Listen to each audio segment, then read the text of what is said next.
పెద్దాపురం 1వ ward దమ్ముపేట municipality సంబంధించింది మాట్లాడుతున్నామండి. ఇదేమో పంచాయతీ, ఇదేమో మున్సిపాలిటీ. ఎటు చెంతకంటే ఉన్నామండి మేము. ఇన్నాళ్ళంటే ఏదో అనుకొచ్చండి. దాదాపు 150 కుటుంబాలు ఉన్నామండి మేము. మాకు శ్మశానం లేదండి. ఇన్నాళ్ళంటే కాలువారు కప్పెట్టుకుండే వాళ్ళు. ఇప్పుడంటే మాత్రం రోడ్డు పోసి దాని మీద మొత్తం కాలువారు కూడా లేదండి. కానీ చాలా ఇబ్బంది పడిపోతున్నామండి. అవతల పవన్ కళ్యాణ్ గారు ఉన్నారు, ఇక్కడ తుమ్మల బాబు గారు ఉన్నారు, నిమ్మకాయల రాజప్ప ఉన్నాడు. మాకు మాత్రం ఇప్పుడు మాత్రం శ్మశానం కావాలండి పక్కాగానే. చాలా యాతన పడిపోతున్నామండి. ఇప్పటికన్నా దయచేసి మాకు మొన్న కలెక్టర్ ఆఫీస్కి ఇచ్చామండి, తర్వాత మొన్న ఆర్డీ ఆఫీస్కి ఇచ్చామండి. కానీ ఇప్పుడు మాత్రం మాకు పక్కాగా శ్మశానం కావాలండి. నేను ఆర్డీ గారితో కూడా మాట్లాడానండి. ఇప్పుడు మీరు ఎలాగైతే చేసుకుంటారో అలా చేసుకోండమ్మా, మీకు శ్మశానం ఇప్పిస్తామని అన్నారండి. కానీ ఇప్పుడు ఇప్పించాలని మరీ మరీ కోరుకుంటున్నాను నేను. నా పేరు కె సతీష్, ప్రగతిశీల ప్రజాస్వామ్య విద్యార్థి సంఘం పీడిఎస్ విజృంభణ రాష్ట్ర కార్యదర్శి మాట్లాడుతున్నాను. కాకినాడ జిల్లా పెద్దాపురం మున్సిపాలిటీ 1వ వార్డులో దొంపేటలో సుమారు 150 కుటుంబాలు ఇక్కడ నివాసం ఉంటున్నాయి. అంటే 250 ఓటింగ్ ఉన్న ఈ దొంపేట గ్రామంలో ఒక మనిషి చనిపోతే ఈ రోజున కప్పెట్టడానికి ఇక్కడ స్థలం లేదు. అంటే ఇక్కడ ప్రజాప్రతినిధులు కానీ ప్రభుత్వ అధికారులు కానీ పరిపాలన ఎలాగుందో ఈ సందర్భాన్ని చూస్తే అర్థం చేసుకోవాలి. ప్రధానంగా మేము ఒకటే డిమాండ్ చేస్తున్నాం, మనిషి పుట్టుక ఎంత విలువైందో మరణం కూడా అంతా విలువైంది.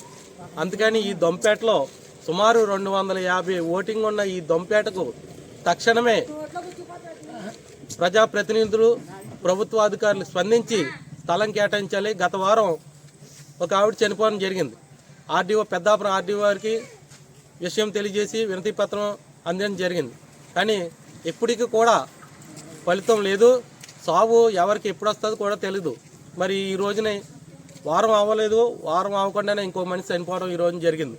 కావున మేము ఒకటే డిమాండ్ చేస్తున్నాం, ప్రజాప్రతినిధులు ప్రభుత్వ అధికారులు స్పందించి ఈ దొంపేటకు శ్మశాన వాటిక తక్షణమే కేటాయించాలని, లేని పక్షంలో పెద్ద ఎత్తున ఈ గ్రామంలో ఉన్న ప్రజల్ని అలాగే మా చుట్టుపక్కల ఉన్న సంఘాలని కూడబెట్టి కలెక్టర్ ఆఫీస్ ముట్టడిస్తామని ఈ సందర్భంగా హెచ్చరిస్తున్నాం. నా పేరు అంజిబాబు, ఏఎఫ్టీ ఉమ్మడి తూర్పుగోదావరి జిల్లా ప్రధాన కార్యదర్శి. మనిషి చచ్చిపోయిన తర్వాత ప్రశాంతంగా దేబెట్టాలని పెద్దలు కానీ ఇప్పుడున్న పూర్వీకులు కానీ చెప్తూ ఉంటారు. ప్రశాంతంగా దేబెట్టడం అంటే అంతా పీస్ఫుల్గా ఒక సమాధి చేసుకునే ఒక విధానం ఉండాలనేది. కానీ అలాంటి సమాధి చేసుకుని ప్రశాంతంగా వెళ్ళాల్సిన ఓ ప్లేస్కి ఆ ప్లేసే లేకపోవడం చాలా దుర్మార్గం. ఇక్కడ ఉన్న ప్రజల్ని అడిగితే 3 తరాల నుంచి ఈ గ్రామంలో ఈ చివరిని ఉంటున్నాం మేము అని అంటున్నాడు. 3 తరాలంటే ఇప్పుడు 3 తరాలకి ఎంతమంది ఎమ్మెల్యేలు మారుతారో అనేది మనం అర్థం చేసుకోవాలి.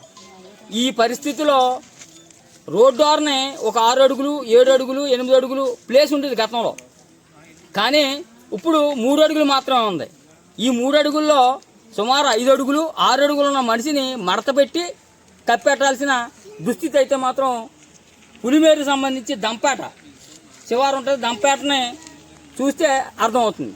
ఈ పరిస్థితిలో ఎమ్మెల్యేలు కానీ ప్రజాప్రతినిధులు కానీ లేకపోతే అధికారులు కానీ ఓ 15 రోజుల కిందట ఒక ఇన్సిడెంట్ జరిగింది. అప్పుడు పెద్ద ఎత్తున ధర్నా చేసి అధికారులందరికీ తెలియజేయడం జరిగింది.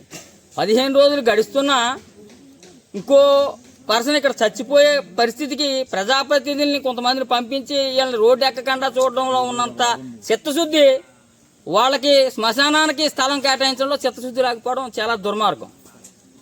ఈ పరిస్థితిని జిల్లాలో ఉప ముఖ్యమంత్రి డిప్యూటీ సీఎం ఉన్నాడు, అలాగే పెద్ద పెద్ద మినిస్టర్లు ఉన్నారు, పెద్ద పెద్ద రాష్ట్రాన్ని శాసించే నాయకులందరూ ఈ జిల్లాలో ఉన్నారు. కానీ ఒక దంపేటకు మాత్రం శ్మశానాన్ని ఏర్పాటు చేయడంలో మాత్రం చిత్తశుద్ధి లేకపోవడం చాలా సిగ్గుచేటు. ఏదైనా రాష్ట్రంలో ఉందంటే భూములు పంచు దబ్బడంలోనూ లేకపోతే లడ్డుండ కోసం దెబ్బలాడుకోవడంలో ఉన్న ఇంట్రెస్ట్ పేద ప్రజలకి కనీస అవసరాలు, కనీస సౌకర్యాలు ఇవ్వడంలో చిత్తశుద్ధి లేకపోవడం చాలా దౌర్భాగ్యం. ఇదే పరిస్థితి కొనసాగితే మాత్రం భారీ ఎత్తున జన సమీకరణ చేసి, జిల్లా వ్యాప్తంగా జన సమీకరణ చేసి కలెక్టరేట్ని ముట్టడిస్తామని చెప్పేసి హెచ్చరిస్తా ఉన్నాం.